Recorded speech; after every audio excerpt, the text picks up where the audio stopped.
Není to hezké, že jdeš na návštěvu k malé holčičce? Dám ti rady týkající se žen. Když je nasereš, seš mrtvej. Tak vidíš, jaký mám starosti. No naštěstí mám u sebe knihu, která je nabitá odpověďmi. Pomodli se, kreténe. Padávky, vždyť ani nepoznáte ženskou. Jdi do prdele, ty hromado promrdanýho masa. To je to nejhorší, co jsi v životě provedl. Nemusíš se z toho hned posrat. Tento pán dokáže psát lepší štěstíčka než vy všichni dohromady. Pochlupte se. Dobře, počkejte. Jdi se omrdat. To je hluboká myšlenka. Rozluč se, hajzle! Je mi pořád zima.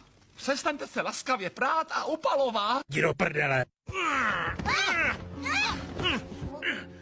Tady máte hovada zasraný. Homie, nesouhlasím s tvými výchovnými metodami. Tak zdechni, kurva!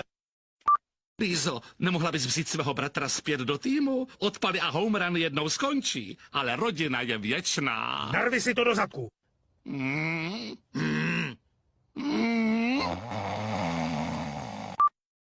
Tak ty se chceš povyšovat nad svoji rodinu, jo? Dokud bydlíš v mým domě, budeš dodržovat moje zvyky a vyznávat moji víru. Bude z tebe mrtvola, hajzle! Ano, otče. Mami, tati, moje duchovní hledání je u konce. Počkej moment. Tak zdechni, kurva! Ale tati, píchá mě u srdce. Tak chcípni, ty buzerante zasranej. Jsem buddhistka. Cože? Tady máte hovada zas...